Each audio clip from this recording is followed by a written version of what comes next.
ओम शांति। मैं BK राजेश्वरी उत्तराखंड से सभी आत्माओं का स्वागत करती हूँ। देखो, आज ये बताऊंगी आप सबको कि मुरली सुनो। कहते हैं ना कि मुरली एक सुनो भी और पढ़ो भी।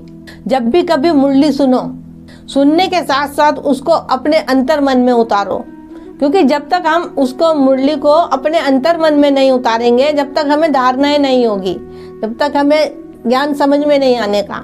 देखो, बहुत से बच्चे क्या है, मुरली डेली सुनते हैं, कई कई साल हो गए उनको मुरली सुनते हुए।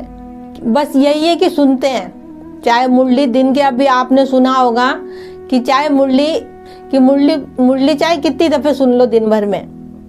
एक तो हो गया सुनना कि हमने मुरली सुन ली, लेकिन उस मुरली को जब तक हम अंदर नहीं उतारेंगे, जब तक हमें धारणा ही नहीं होगी।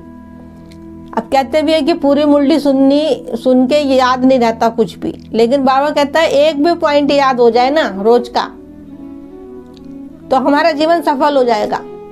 लेकिन ये नहीं उसको हमने सुन ली है, बाबा ने कह रखा है कि मुरली सुननी है, 3 बार सुननी है, 4 बार सुननी है। एक होता है सुनना, सुन के तो वो बात निकल गई कि हमने सुन ली, उसको अंदर उतारना है। जैसे कि देखो, एग्जाम्पल के तौर पे, जैसे स्कूल में जाते हैं बच्चे, पूरे साल पढ़ाई करते हैं। अब उसको पढ़ेंगे, ढंग से नहीं पढ़ेंगे, उसको अंदर नहीं उतारेंगे, उसको याद नहीं रखेंगे, तो वो पेपर में क्या करके आएंगे? खाली सुन के और पढ़ के तो काम नहीं चलेगा। अब चाहे वो मुरली हो, चाहे श्लोकिक की पढ़ाई हो, पढ़ के उसको उतारना पड़ेगा अंदर। अब देखो, बच्चे स्कूल में जब एग्जाम देने जाते हैं तो कोई बुक लेके नहीं जाते कि जो पूरे साल पढ़ी है वो बुक लेके जाएंगे और करके आ जाएंगे पेपर। अगर उन्हें याद होगा तो वो अच्छा पेपर करके आ जाएंगे और अच्छे नंबर आ जाएंगे।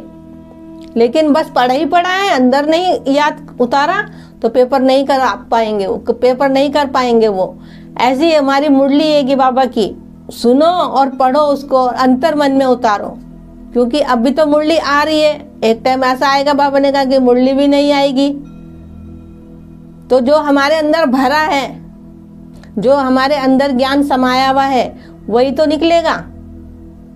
तो इसलिए कहती हूँ, मुरली को पढ़ो भी और सुनो भी, और उसको अपने अंतर मन में उतारो भी। हम 2 चीज तो करते हैं कि सुनते भी और पढ़ते भी हैं, लेकिन तीसरी चीज हम उसको अपने अंतर मन में नहीं उतारते।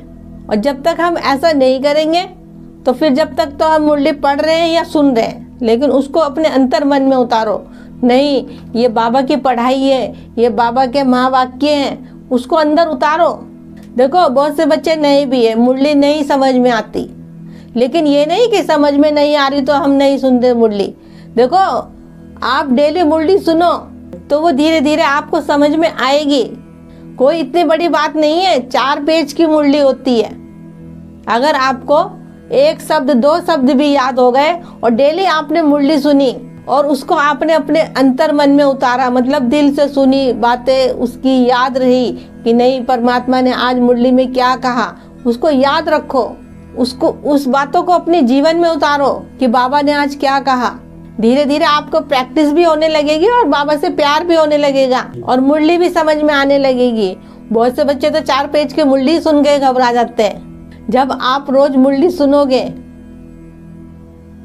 तो आपको एक रोज नया नया अनुभव होगा, रोज कुछ नया सीखने को मिलेगा। और मैं कौन हूँ और मेरा कौन है, इसकी समझ सब आपको मिलेगी। देखो, सब रोगों की एक दवा हैगी मुरली। मुरली को ध्यान से सुनो और उसको अपने जीवन में उतारो, तो आपका जीवन परिवर्तन हो जाएगा।